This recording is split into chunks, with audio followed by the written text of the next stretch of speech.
Hello everybody, and welcome to the second of 12 lectures in the Alberta Aviation Museum lecture series. Today in February we're going to be talking about the First World War, which was the first large-scale war in which aircraft and airships took place in the battle. And it was really the launch of aerial warfare. Canada participated in that war, and we had quite a few soldiers from Edmonton that ended up participating in the war, some of which served as pilots. We also had a lot of people that either weren't from Edmonton, but ended up coming to Edmonton after the war and really had a large part to play in how aviation in our city developed. So we're mainly going to be focusing on their stories, so it is going to be a fairly locally specific lecture. We can't really do justice to the entire First World War in an hour, so mainly we're going to be talking about people either from Edmonton or people that came to Edmonton after the war that were influential in aviation. I just wanted to start off with this quote, which is, "The quality of the box matters little. Success depends upon the man that sits in it." Manfred von Richthofen, who you probably know as the Red Baron. He was the top-scoring ace of the First World War, so I think it's a little bit funny to completely dismiss the quality of the aircraft and say that success only depends on your personal qualities, when really the development of aircraft and how technology evolved throughout the First World War really did have a large part to play in various people's successes and failures. So of course, personal qualities matter a great deal, but to completely dismiss the quality of the aircraft is a little bit silly in my opinion. So when the First World War broke out on the 28th of July, 1914, which is about a month after the assassination of Franz Ferdinand, it mainly started as Austria-Hungary declaring war on Serbia. And due to a string of complicated alliances in Europe, within a week, the war had expanded to include Russia, France, Germany, and Britain, including the entire British Empire. Canada entered the war as a dominion of the British Empire. When Britain declared war, Canada was automatically at war. At the start of the war, Canadians rushed to volunteer for this war. It was considered a patriotic duty, especially among English Canadians, to go to Europe and defend the motherland, or the head of the empire. And at the start of the war, things went quite well. Canadians fielded a contingent of 31,200 troops who arrived in the United Kingdom on the 14th of October. So within a few months, they had a fairly large amount of troops in Europe. Edmonton was no exception, and Edmontonians rushed to help out and serve in this war. After the Battle of the Somme, though, things were pretty bad for Canada. We faced a pretty bad crisis, and we were desperate to refill our supply of soldiers. By then, the war was much less popular back home. The realities of life in the war, trench warfare, and just how horrible everything was starting to become much more well known in Canada and other countries. And so people were a lot less eager to sign up and go stand in a muddy trench and serve in Europe. But they'd lost so many people in the Battle of the Somme that they were totally desperate. So the federal government ended up enacting the Military Service Act in Parliament on the 29th of July, 1917. This allowed the federal government to conscript men aged 20 to 45 across the country. By the war's end, a total of 48,885 Albertans had enlisted in the First World War, which is about 35% of the entire male population of Alberta at the time. 14,000 of those were from Edmonton. So these are just a couple of headlines from the Edmonton Journal in the months leading to the First World War. I find it really interesting. I'm not entirely sure why, but just how 100 years ago things were happening in Europe, and by the next day there's a fully typed up article in the journal. Of course, they had telegraphs and telephones, and it wasn't completely unexpected, but I just find it quite interesting just how quickly the word was able to spread before the modern lines of communication that we have today. If you're interested in old newspapers, there's a website called newspapers.com. It's a subscription service. They do have a 7-day free trial. So if you're interested in a research project, you can sign up for a free trial and go nuts for a week and look up whatever you want. It's easy to do keyword searches, so if you are doing personal research on your family or something that's important to you, it's quite easy to find what you're looking for. So I don't work for them, but I highly recommend it if you're looking for old newspapers.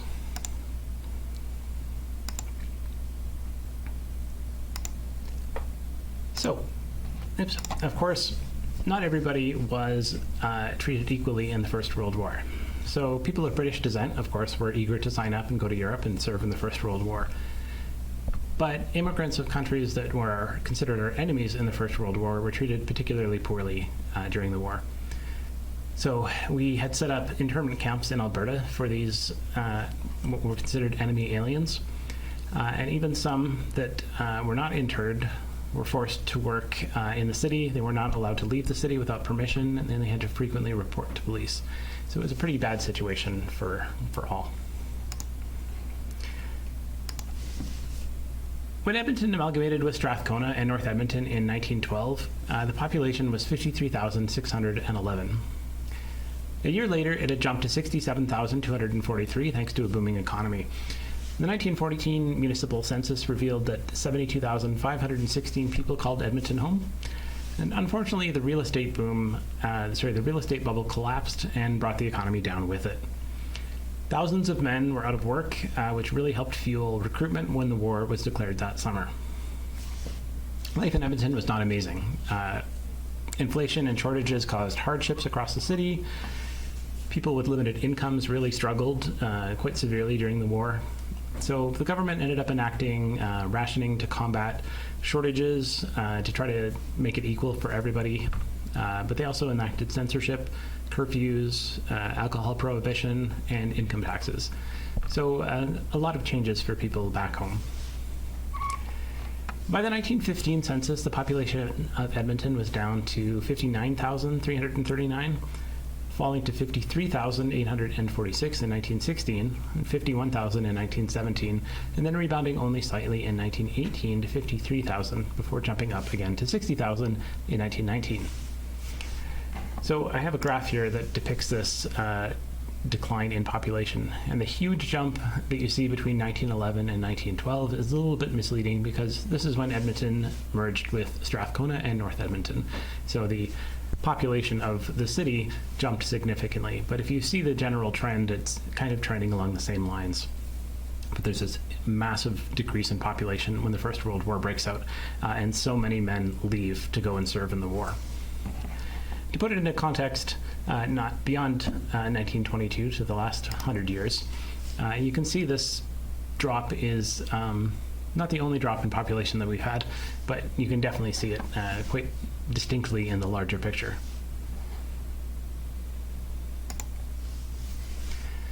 So aerial warfare was not unique, or did not necessarily start with the First World War. In ancient China, sky lanterns were used for military signaling devices, as well as uncrewed kites. So obviously, they're not using them as weapons, they're not flying them themselves, but the idea of, incorporating aerial elements into warfare dates back to ancient times.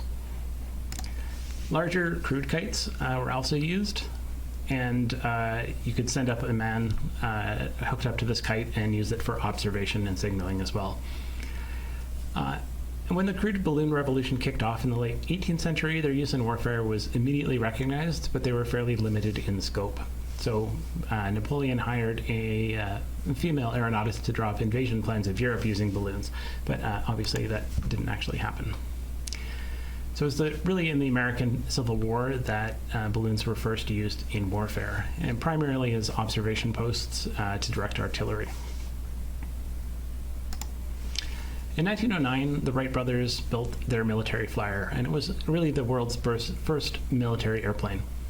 In 1908, the United States Army Signal Corps had sought competitive bids for a two-seat observation aircraft. Winning designs had to meet a fairly rigid number of performance standards, and obviously there was not too many people in the United States that were able to build an aircraft that was capable of meeting these standards.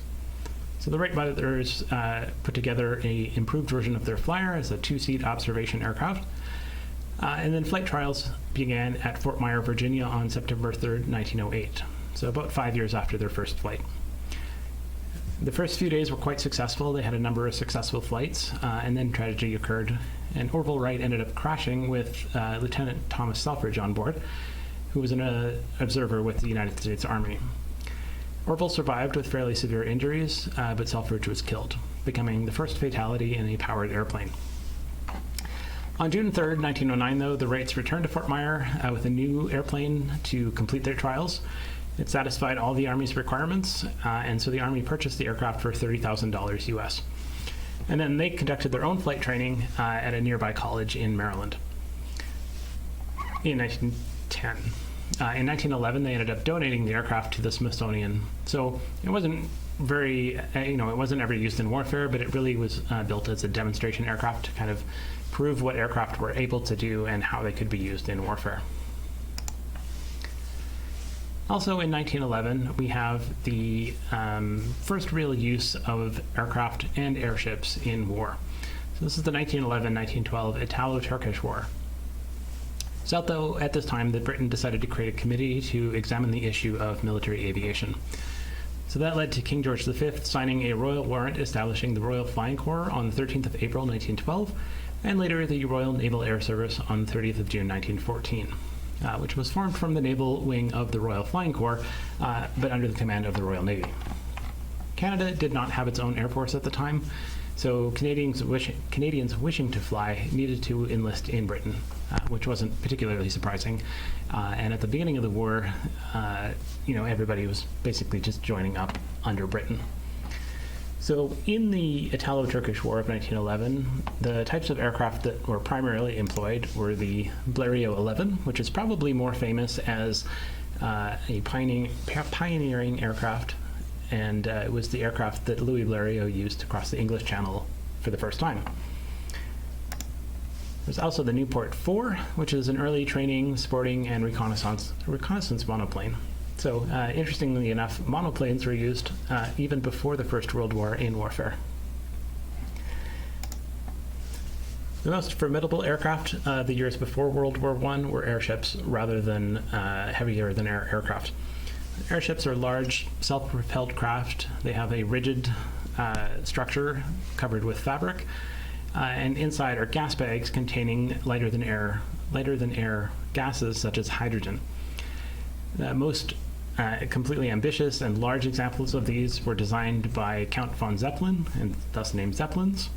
And a typical Zeppelin could carry 5 50-kilogram or 110-pound high-explosive bombs and 20 smaller 2.5-kilogram or 5.5-pound incendiary bombs, at a time that most military airplanes were without any form of weapons and were basically being only used for reconnaissance. So they were quite capable. When the war broke out and more military aircraft were developed that were able to engage these Zeppelins, they discovered quite early on that the hydrogen that was used to keep these Zeppelins aloft obviously was quite flammable, and the Zeppelins were quite vulnerable to being shot down and quite expensive. So they were not in use in warfare for a particularly long time. So Canadian pilots at war. We talked about in Edmonton in 1911 when the two Americans did their demonstration flights. And it wasn't until 1916 that the second aircraft came to Edmonton. So obviously it was particularly difficult for Edmontonians to learn to fly. Basically impossible. So this was the case throughout most of Canada. There was not a lot of trained pilots in Canada when the war broke out. By the end of the war, though, we had quite a number of Canadians that had served.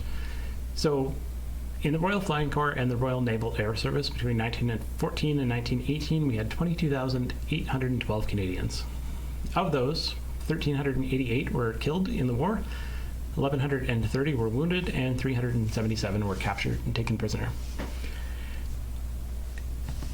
There's a lot of Hollywood movies that depict aerial warfare from the First World War. Most of them do a fairly poor job, I think. It's not really unique to the First World War. A lot of Hollywood movies that depict aerial combat in general do a fairly bad job. They often stage it at treetop level to try to frame the shots so that people on the ground are reacting to the aircraft at the same time. And the maneuvers they perform, the tactics they use are not particularly realistic. I did find a scene from the 2008 Red Baron movie that I particularly like because it depicts a large number of aircraft. It's not too overly dramatic, and it really gives you a sense of kind of this chaos of battle. And flying in these open cockpit biplanes and everything they had to go through. So I'm just going to play a clip from that movie, and we can get a sense of what it was like.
Shot down.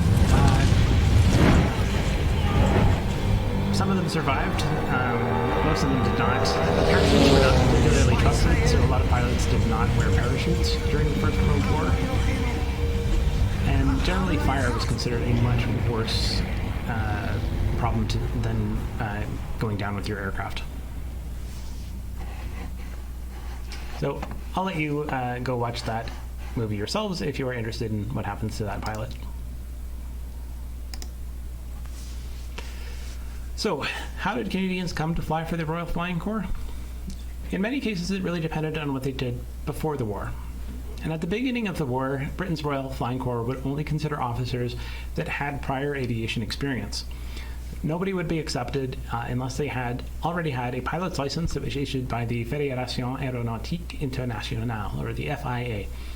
So that being said, even though they had a pilot's license already and they were capable pilots, they were still put through a full military training, flying training program, despite already having that license. But I guess having that license established a form of a baseline and proved that these people were at least, how should I say, worth training because they already had those skills. Later in the war, mainly because of attrition and the war growing in scope, the Royal Flying Corps needed to be less stringent in their requirements for recruitment. So the requirement to have a license was dropped in July of 1916. After the Battle of the Somme, which again I had mentioned had led to so many deaths and casualties. So Britain lost 420,000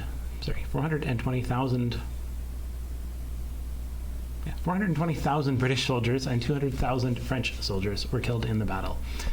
So it was a pretty devastating battle. So starting in 1916, the Royal Flying Corps started recruiting mainly from infantry, cavalry, and artillery units to find men to transfer into the Royal Flying Corps. The idea was that these men had already seen warfare, they had military discipline, so they were willing to take a chance on these men more than just completely fresh recruits.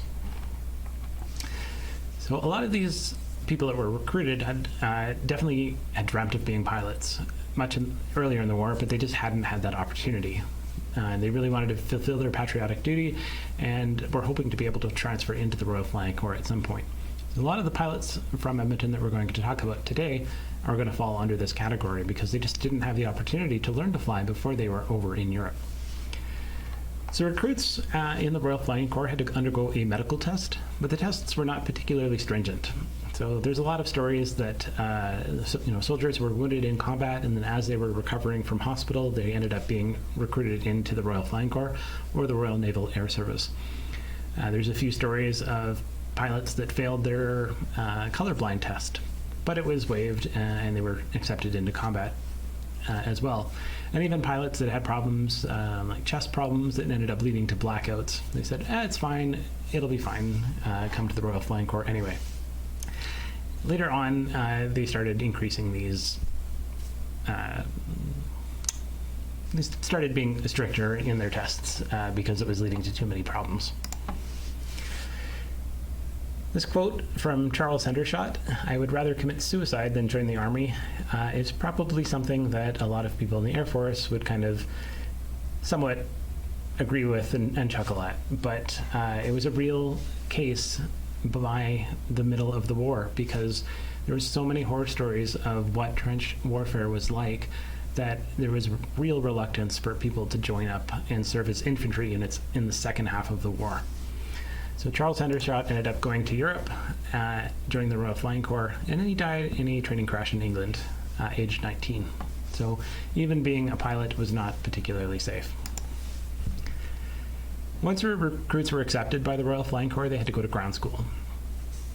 And obviously they started with the absolute most important skill that any pilot has to have, which is marching in a circle for hours and hours on end. If you've ever been an air cadet, you know what I'm talking about. So the Royal Flying Corps had two schools in the UK, one at Reading and one at Oxford, and then they also had a school at the University of Toronto in Canada. And by the end of the war, the Royal Flying Corps training facilities in Canada were expanded greatly, and they had a huge training contingent in Canada. So once they learned to parade, then they started on their real learning. So they went through about a 4 to 6 week course, a very intense training course. A lot of that training, though, was very, very technical and not particularly practical for pilots. So there was a course on how to strip down and service a Lewis gun, which is a good skill to have, but not even possible to do in the middle of combat. So not particularly useful.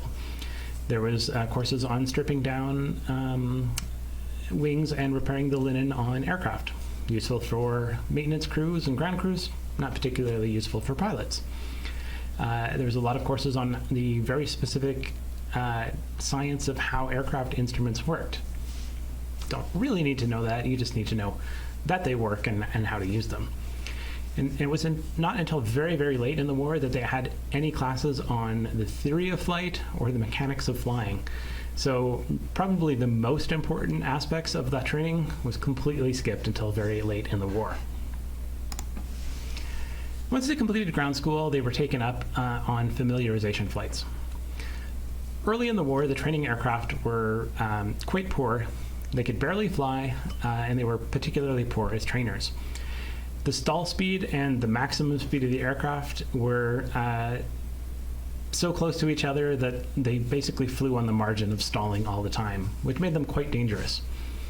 It was also essentially impossible to communicate on the aircraft between the instructor and the student. So the roar of the engine, the roar of the wind, in an open biplane, there was really no practical way to communicate. So early attempts at solutions didn't work. They tried metal listening tubes. It didn't work. It was too noisy. They tried electric systems, but they were too low powered and not loud enough to be able to hear each other.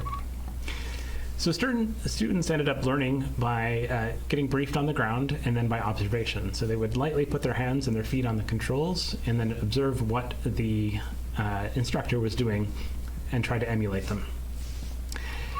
Because of that, there was not really a lot of reason to take a lot of dual instruction flights because there was only so much you could learn by just having your hands and feet on the controls.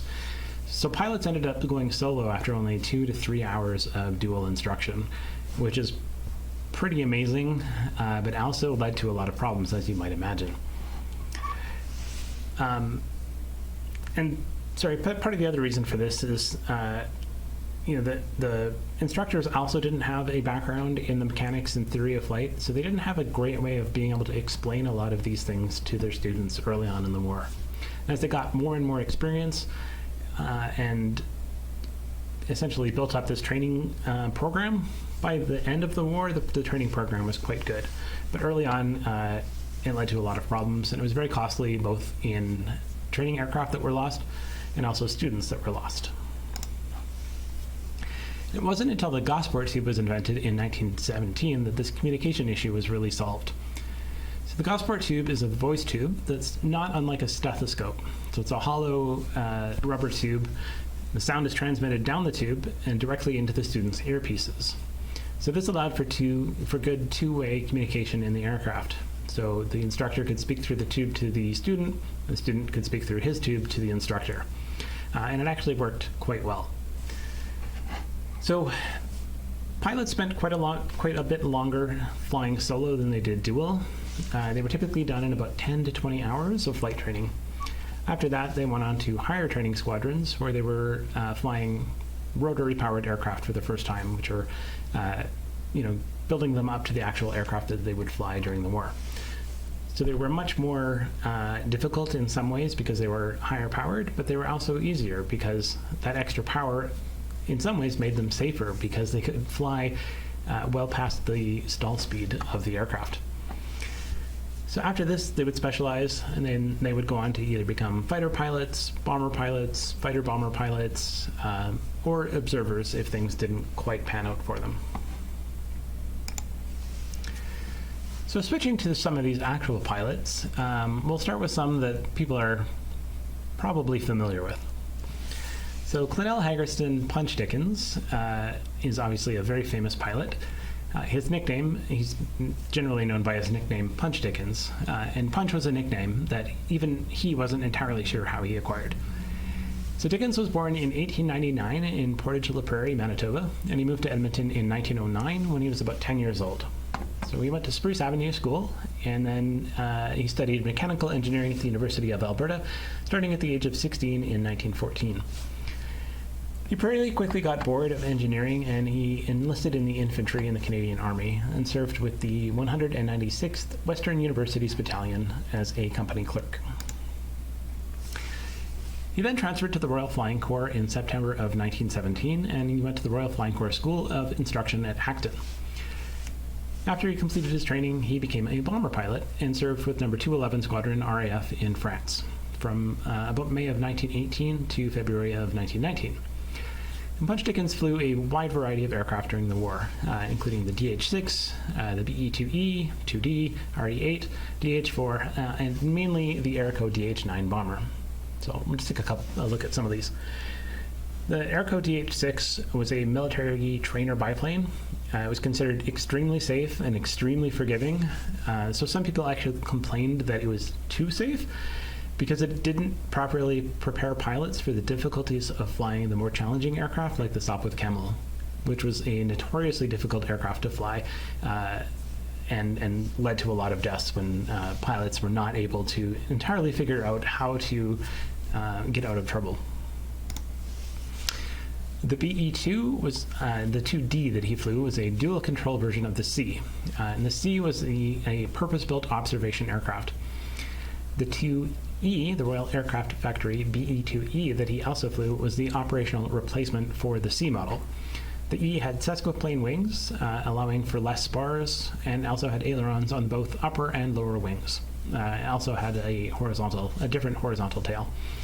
And I just find this observation aircraft quite interesting with the side-mounted camera. Early on in the war, radio equipment was quite heavy and required a lot of power, and it was difficult to mount on aircraft.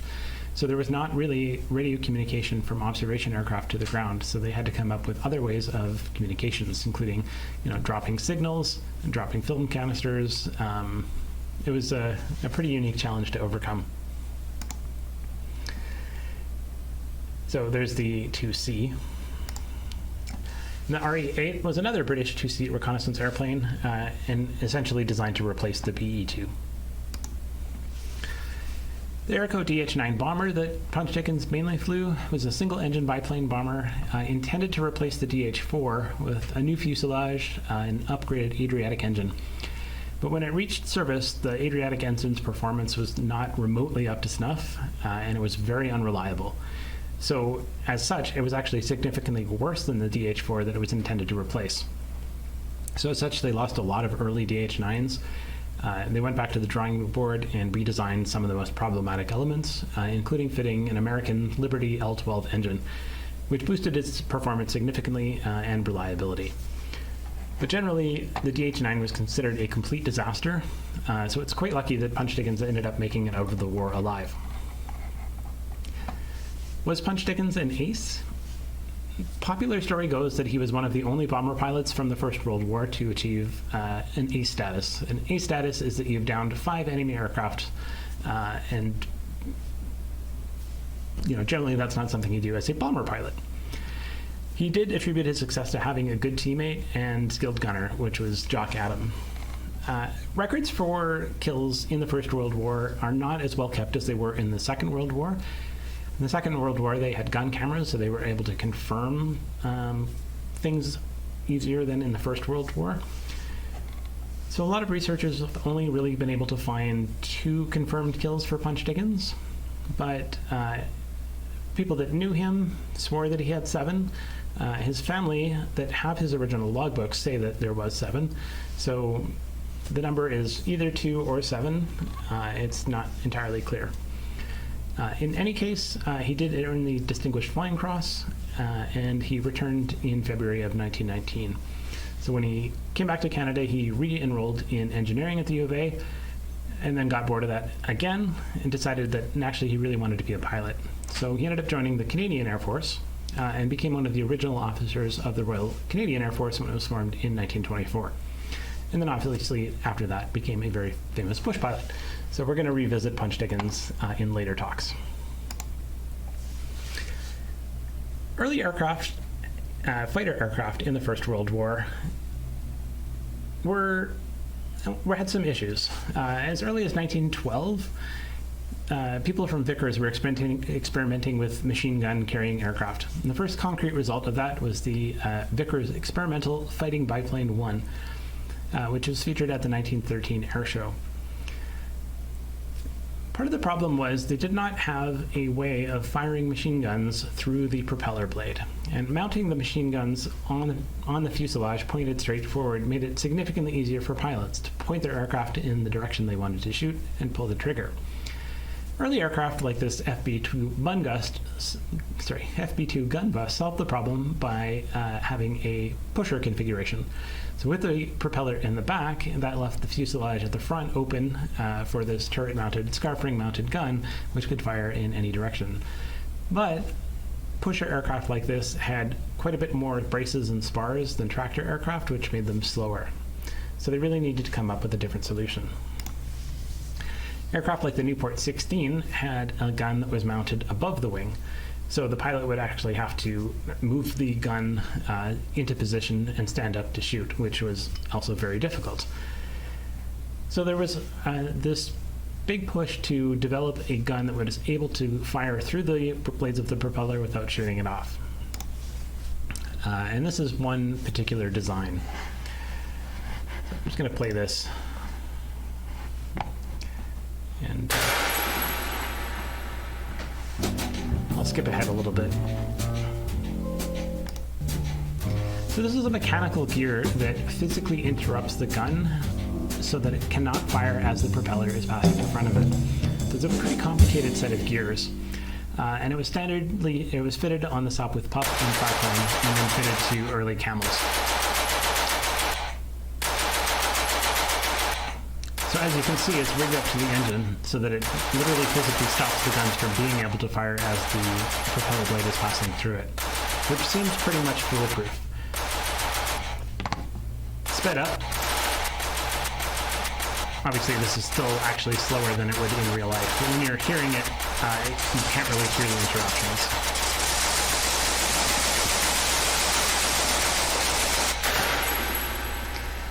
problem with this particular system was that it was mechanical. So the Sopwith, the copper gear, had limitations inherent in anything mechanical in that the gears wore out. So as the gears wore out, the tolerances became sloppier, and there was more and more cases where pilots were shooting the propellers off because the gears were slipping. So it wasn't until late in the war that they came up with a hydraulic system to drive this mechanism, and the hydraulic system was much more reliable. So early aircraft were fitted with this early Camels were fitted with this mechanical system, and later ones were fitted with the hydraulic system. And I mentioned that because the next pilot we're going to talk about was a Sopwith Camel pilot. Arthur Roy Brown is also a fairly famous Canadian pilot. He was born in December of 1893 in Ontario, in Carleton Place, which is about 50 kilometers west of Ottawa. So he went to school there. He left high school early and enrolled in a business school, and then he wanted to go to university, but he couldn't get into university because he hadn't actually finished high school. So he ended up moving to Edmonton, and he attended Victoria High School from 1913 to 1915, where he met and befriended Wop May. He's 3 years older than Wop May, so he's already left university, or he's left high school, tried to go to university, and he's re-entered high school. When the war broke out, he enlisted as an officer cadet, and he was sent to the Wright Flying School near Dayton, Ohio in late 1915, and then was commissioned as a flight sub-lieutenant in the Royal Naval Air Service in November of 1915. So he's one of these few that did not actually have flying training before 1916 that was trained and joined the war. During training, he had a very bad crash in an Avro 504 while training in 1916 and was very badly injured. He did recover, and after that he was posted to number 9 Naval Squadron, doing coastal patrol along the coast of Belgium, primarily flying a Sopwith Pup. After that, he was with number 11 Naval Squadron, and on the 17th of July 1917, he had his first kill when he shot down an Albatross D2 while flying a Sopwith Pup, and also had 3 unconfirmed shoot-downs on the same day. So number 11 Naval Squadron disbanded in the middle of August of 1917, and so then he returned to number 9 and was now flying the Camel, which is an upgraded version of the Pup. He was promoted to flight lieutenant and awarded the Distinguished Service Cross and made a flight commander. And Roy Brown was recognized as a very, very capable and very good leader. He was posted to the Somme in 1918, and the war was not going particularly well in the Somme area in 1918, so he ended up working way too much, leading his squadron, and completely overworked himself and burnt himself out. He lost 25 pounds, his hair turned gray, his eyes were completely bloodshot and sunken in. He looked incredibly sick, and a lot of his superiors were saying, you need to take a break, or your things are going to go particularly poorly. So in April of 1918, the Royal Flying Corps and the Royal Naval Air Service were merged, and they formed the Royal Air Force. So number 9 Squadron became number 209 Squadron RAF.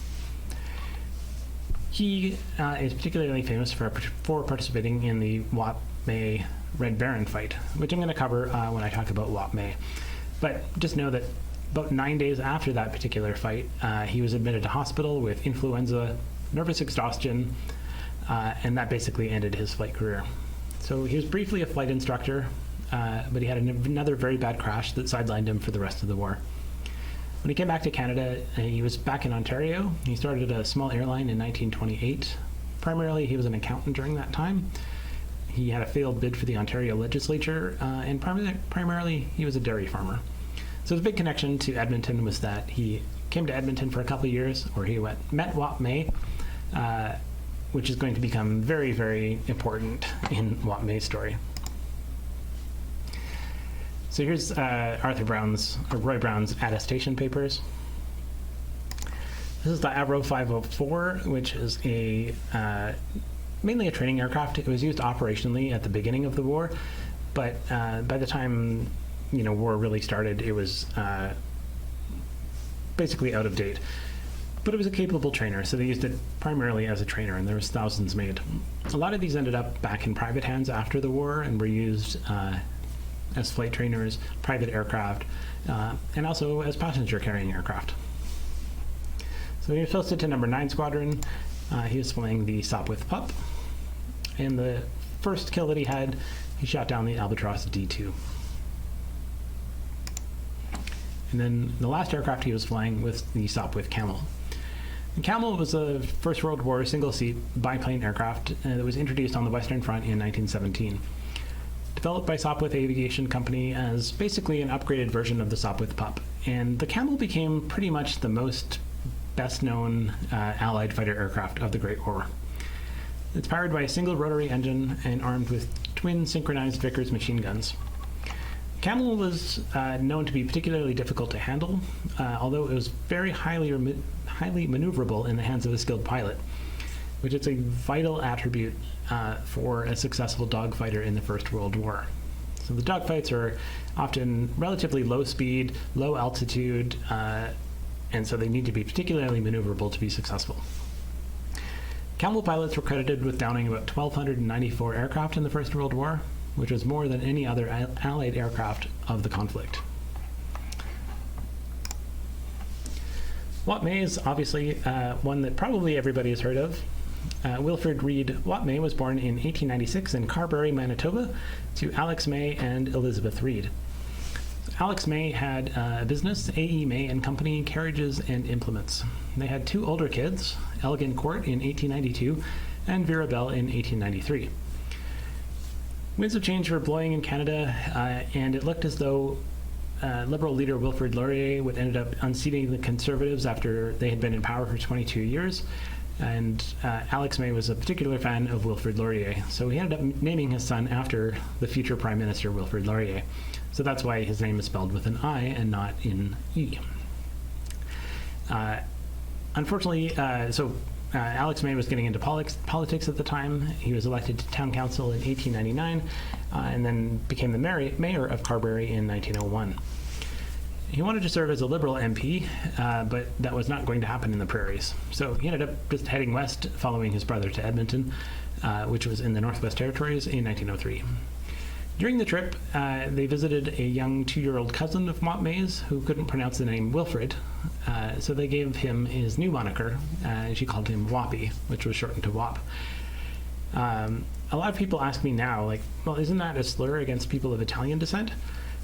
Yes, it is, but that use of it as a slur didn't begin until 1908 in the United States. So it's an unfortunate name, but it really has nothing to do with the ethnic slur. Their family was not Italian. There's actually, not to go off on a tangent, but there's a lot of misinformation on the origin of that term for Italian Americans as well. Wop May was originally obsessed with sailing when he was younger, so he spent his summers at Gull Lake, but he was inspired by Hugh Robinson and Lucky Bob St. Henry's flight in 1911, and he wanted to fly. He went to Edmonton High School, which was built in 1911, which then became Victoria High School, which was just down the street from the airport. And after high school, well, the former airport, I should say. After high school, he went to Western Canada College in Calgary, where he mostly played sports. He didn't really pay much attention to current affairs. Didn't really care about the war, until he saw a newspaper article with a picture of a fighter plane. And then he decided, you know what, actually, that's what I want to do. Unfortunately, at the time, Canada had no flying corps, so his only route was to enroll in the infantry and then apply for a transfer to the Royal Flying Corps. It's not as easy as just saying, like, well, I don't want to hold a rifle and stand in a miserable trench in the rain, thanks. So, you know, you have to prove yourself first. Thankfully, after training and after briefly serving the infantry, he was accepted to the Royal Flying Corps of Instruction at Acton at the end of 1917. After ground school training with the Cauldron G3, he finally got the chance to fly solo on the 17th of November, 1917. His first solo went very well. He executed all the maneuvers that he was supposed to do. He was obviously a very naturally talented flyer. And then he made a critical error because he decided that, well, everything was going well. Might as well just stay up and practice these maneuvers a little bit more. So he did some fairly advanced aerobatics before landing. Everything went well, but he was immediately grounded when he got back. After apologizing profusely, they let him fly again, and he finished off his training in the Avro 504K. He graduated on the 23rd of March, 1918, from 94 Squadron with 5.5 hours of flying time, and then was posted to advanced/combat training, and he logged another 39 hours of flying in the next 2 weeks, which was a pretty intense training program. He almost torpedoed his career for a second time when graduating from this course. A one-day graduation party ended up turning into a 3-day bender, and it was only thanks to running into his former high school mate, Roy Brown, that he was saved, who then told him to come to 209 Squadron. So Wop May joins 209 Squadron after 5 months of training. On his first flight, his logbook reads, April 20th, 1918, first time online. Flight got into scrap with triplane. Archied slightly. I didn't get a burst into them. Archied means he was shot at. April 21st, on his second mission, Captain Brown orders him to fly up high into the sun and watch the combat. He says, "What? You haven't had any combat experience yet. I want you to just observe the combat. So if we get into a scrap, just fly up into the sun so that it's difficult to see you. You'll be relatively safe. You can, watch and learn how aerial combat works." In general, the average lifespan for a Canadian First World War pilot was about 10 weeks. And they used to call themselves the 20-minute club because the life expectancy of a new pilot in combat was in 1916 and 1917 was only 20 minutes. I mentioned it earlier, but one piece of equipment that was not immediately embraced was the parachute. A lot of pilots were fairly leery about trusting their lives to this piece of what they would call new technology, even though the parachute wasn't actually new technology at the time. So a lot of them decided they would rather take their chances and ride down their plane if it was hit. And mainly their biggest fear was their aircraft catching on fire. Anyway, so they go off on this mission. They cross the front. They don't encounter any German aircraft. They keep flying. They keep going. And about 30 kilometers into the German the German air zone, they encounter a swarm of 40 to 50 planes from Jagdgeschwader 1. So Wop May does what he's told. He flies up and he starts circling the battle, trying to see what's going on amidst this complete chaos and smoke. And then he spots a friend. There's a lone German pilot that's flying away from the battle exactly like him. And this pilot is Wolfram Karl Ludwig Moritz Hermann Freiner von Richthofen. Wolfram is the cousin of Manfred von Richthofen, the Red Baron. So Wolfram had served with distinction in the German army until the Red Baron had convinced him to sign up for the German Air Force.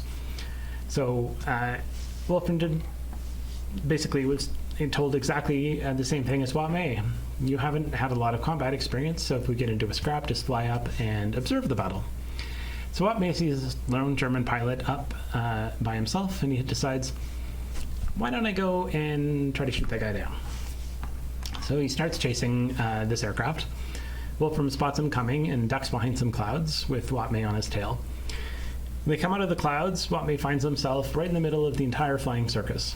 So he immediately panics, goes into a spiral dive, squeezes his triggers, fires off his guns. His guns overheat and they jam. He can't clear the jam. He is pretty convinced that he's going to die. So he ends up heading back towards the sun, convinced that he's going to get shot down any second.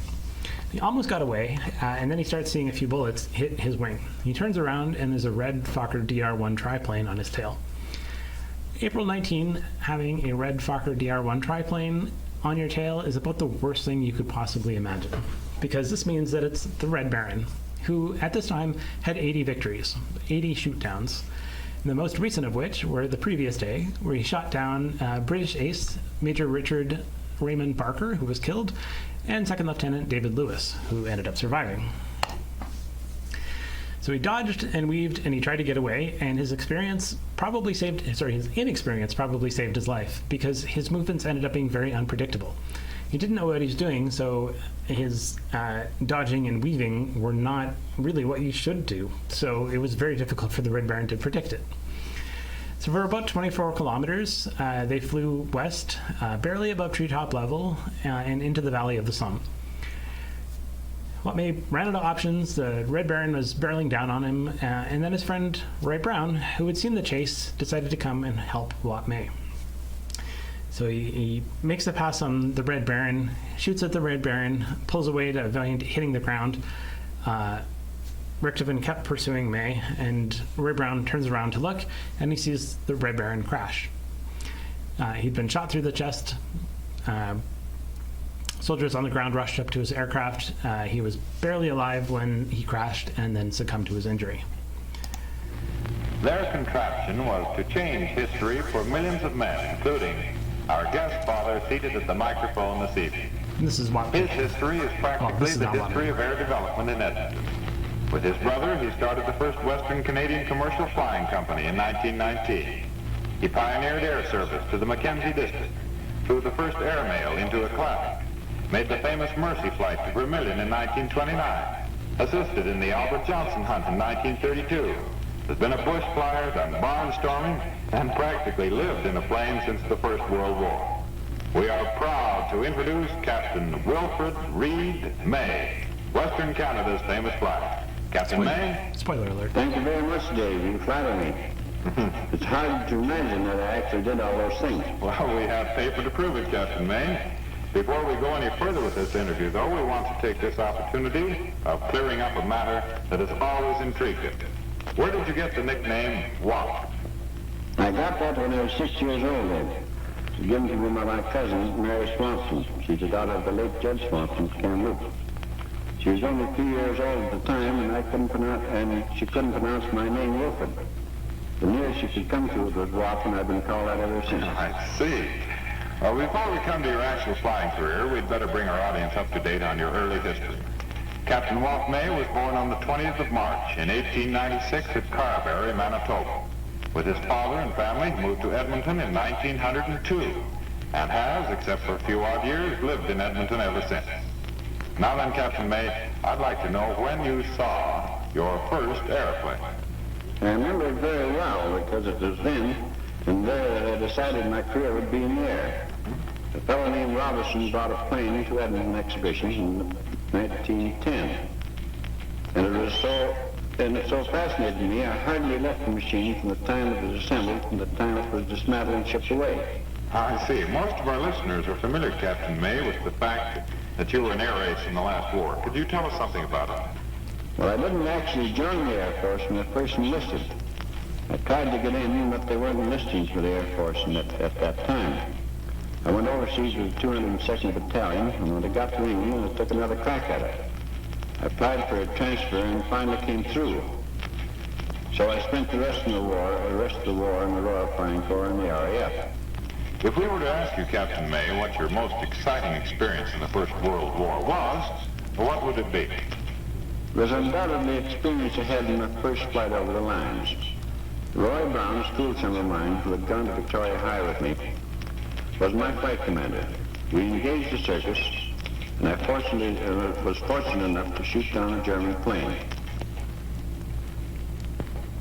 While a dogfight progressed, my guns jammed, and it was necessary for me to spin out and head west for home. I had not gone far, however, when I was fired upon from behind. I turned around and saw a road triplane on my tail. I could not fight back, so I dodged my way out of it as best I could.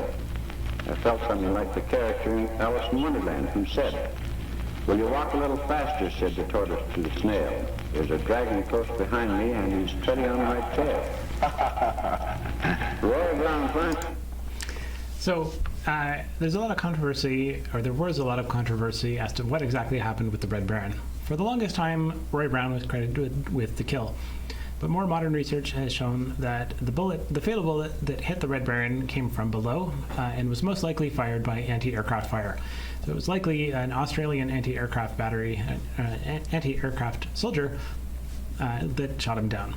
In any case, if he had not have been chasing and so fixated on Wop May, and if he hadn't have been engaged by Roy Brown, he probably would have survived. This is one of several hundred artifacts that we have at the museum from the Wop May collection, and it's a 20-pound Cooper bomb. The Cooper bomb was a 20-pound British bomb used extensively in World War I, and it was the first high-explosive bomb to be adapted by the Royal Flying Corps. It was carried on a wide variety of aircraft, including the Sopwith Camel. And this particular bomb was brought home by Wop May after the war, and he had it chromed.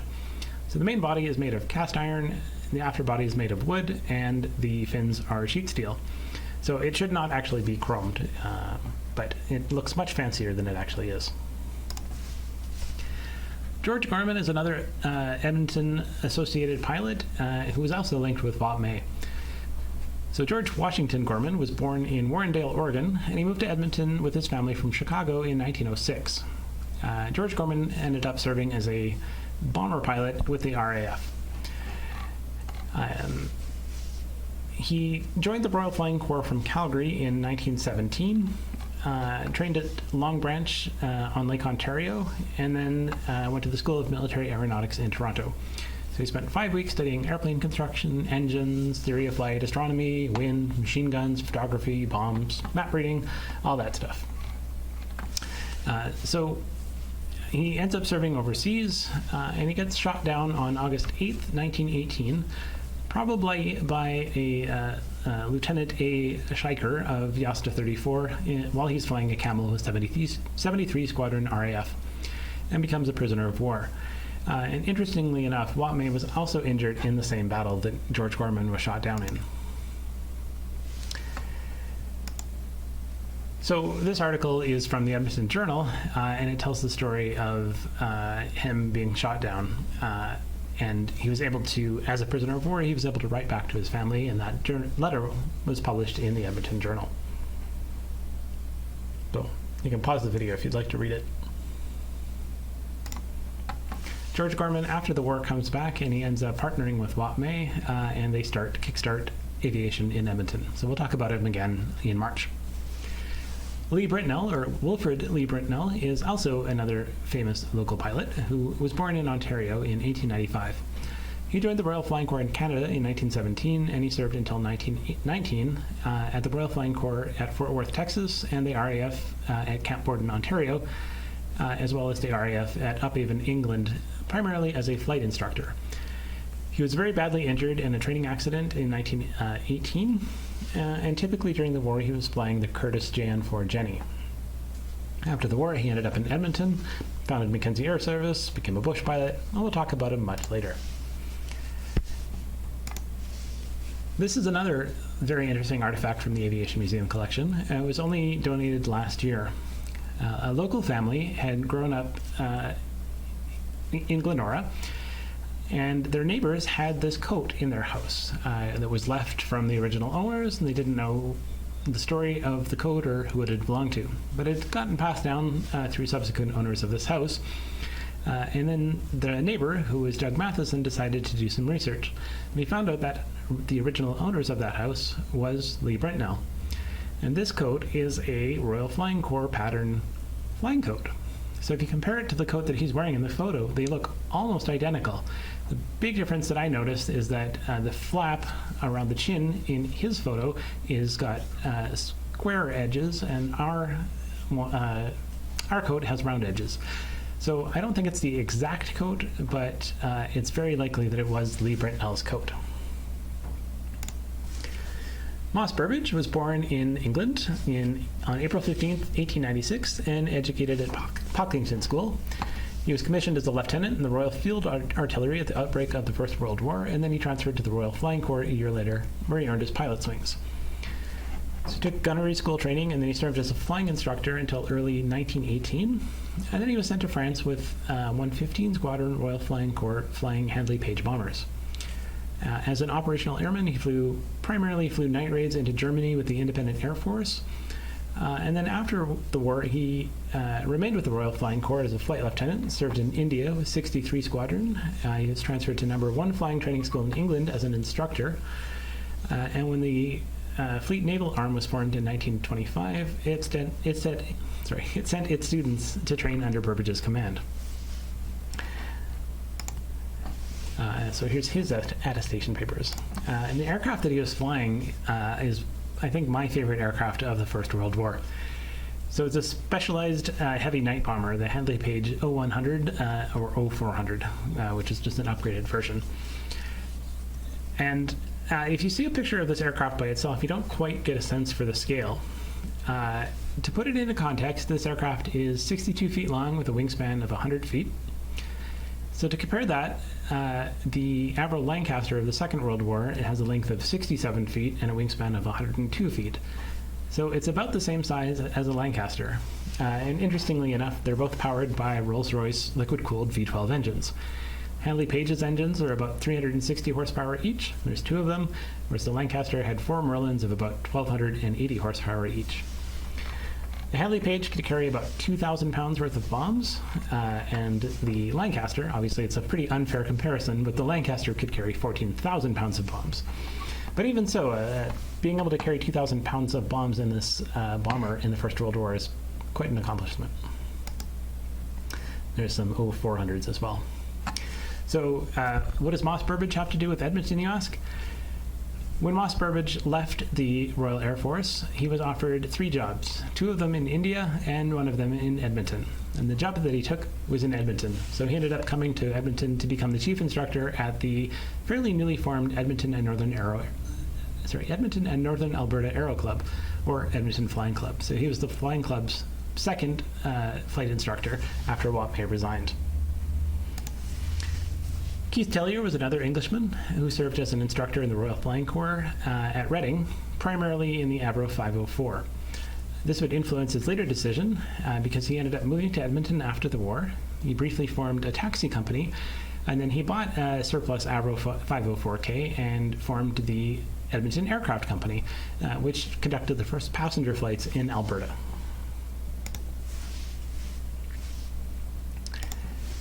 Charles Cy Becker was from Medicine Hat originally, and he served with the Royal Naval Air Service. Primarily, he flew the Sopwith Baby, FBA seaplanes, the 1.5 Strutter, the Naval Camel, etc. So mainly naval aircraft. He came to Edmonton after the war to study law at the University of Alberta, and he became a lawyer. He also co-founded Commercial Airways with Wop May in the late 1920s, so also a very influential figure in Edmonton aviation history.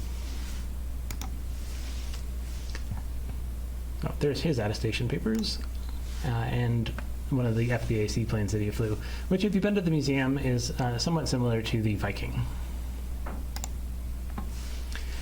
John Gerald Manuel from Edmonton was a civil engineer. He first served in the 19th Alberta Dragoons and enlisted in the Canadian Expeditionary Force in November of 1914. He was wounded at the Somme in 1916 and recruited in March of 1917 by the Royal Naval Air Service as a pilot and posted to No. 10 Naval Squadron in August of 1917. He was wounded on the 8th of May 1918 when a Very pistol exploded in his hands, but then by the 29th of May he was back in action. Unfortunately, I only have one fairly poor photo of him. But Punk Manuel earned the Distinguished Service Cross in December of 1917 for conspicuous gallantry and skill in attacking and destroying 5 enemy airplanes and an observation balloon while under very heavy anti-aircraft fire. So he was a ace, and by the end of the war, or by his last flight, he was credited with 10 kills and 3 additional cases where he shot aircraft and they were last seen flying out of control. Unfortunately, he was downed on June 9th of 1918 and initially presumed missing, but confirmed killed later. No, sorry, I should go back to this Very pistol incident. So his Very pistol explodes in his hand, blows off his thumb. He's in a hospital, and he's told that he's going to be repatriated back to England. So he escapes the hospital, goes back to his squadron, who rig up a metal prosthetic thumb so he can go back to combat. So yeah, he is downed on June 9th, 1918, because a new pilot in the squadron had dived on a German aircraft and then pulled back very suddenly straight into Manuel's aircraft. So he was killed. John Edward Pugh, unfortunately, I don't have any photos of. He was originally from the UK and then moved to Canada and joined up from Stony Plain. He was also an ace who had originally served with the Alberta Dragoons. He was also wounded at the Somme, and he flew the de Havilland 4 for only 8 months, which was an early aircraft, not particularly capable, but he also became an ace. Bertie Hollick Kenyon was also from the UK.